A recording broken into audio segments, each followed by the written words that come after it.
about November of last year, you had two brothers arrested in Wolfchase Mall.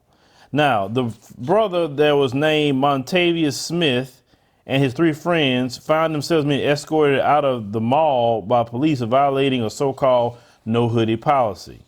Now, as Smith and his friends returned to the building afterwards to challenge what they saw as a discriminatory policy, they was only met with the cops at the time period, and they got arrested. Now, you had another man by the name of Kevin McKenzie. He was a former reporter of the Commercial Appeal, had filmed everything that we saw at that time period, and the police told him he didn't leave. He was going to be arrested too, and he barely couldn't even do anything, and they put cuffs on him and charged him with criminal trespassing. Well, the district attorney had dropped the charges. Let's go ahead and roll the clip. I like wearing my hoodie, so I keep my hood on my head. Montavious Smith never thought wearing his hood up at Wolfchase Galleria on November 3rd would lead to this. Trespassing.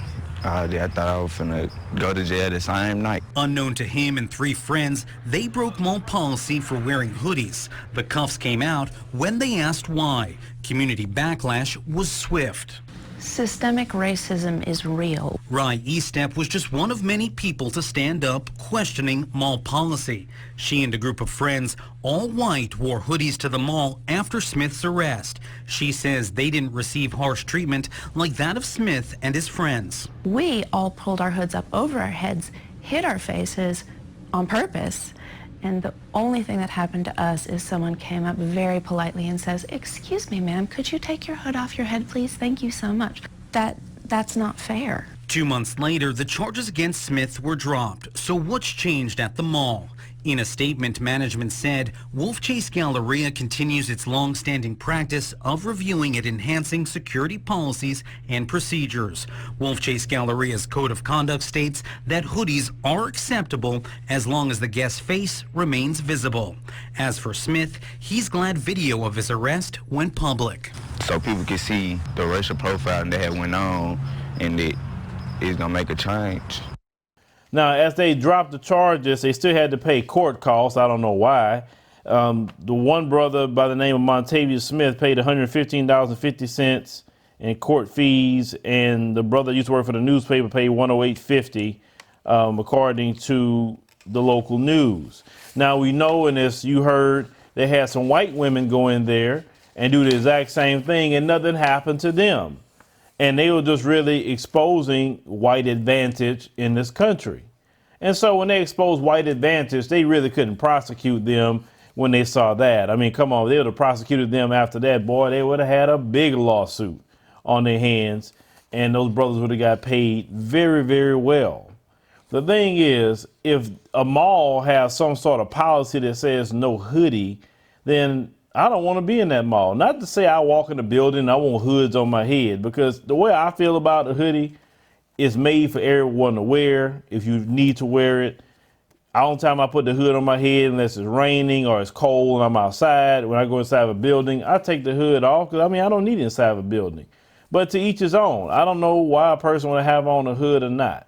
You know, it goes back to just criminalization of black men.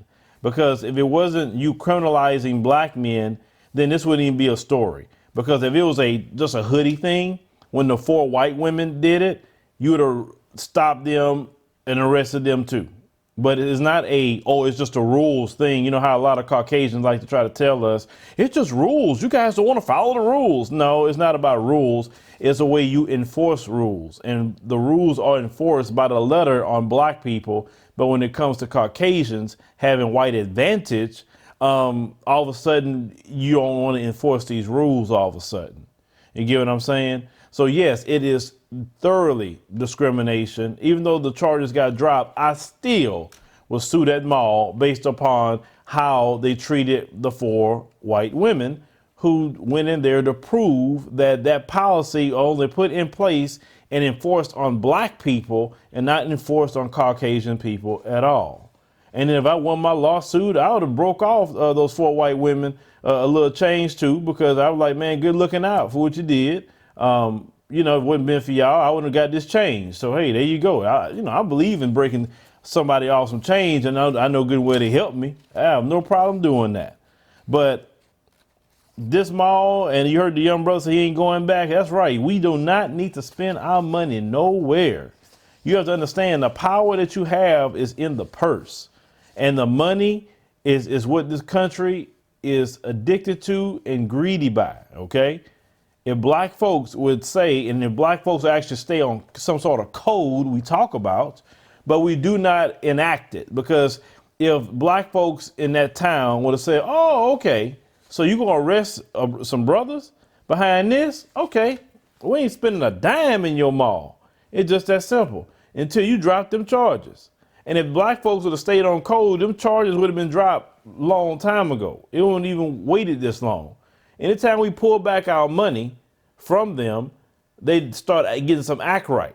And that's all black people got to do. You don't have to go out there and do nothing illegal. It's free to hold your own money. It's yours. You don't have to spend your money. Let me tell you something.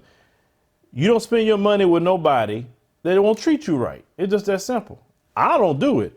You're not going to treat Phillip any kind of way. I see you acting a certain way. I'm like, okay, cool. That's no problem.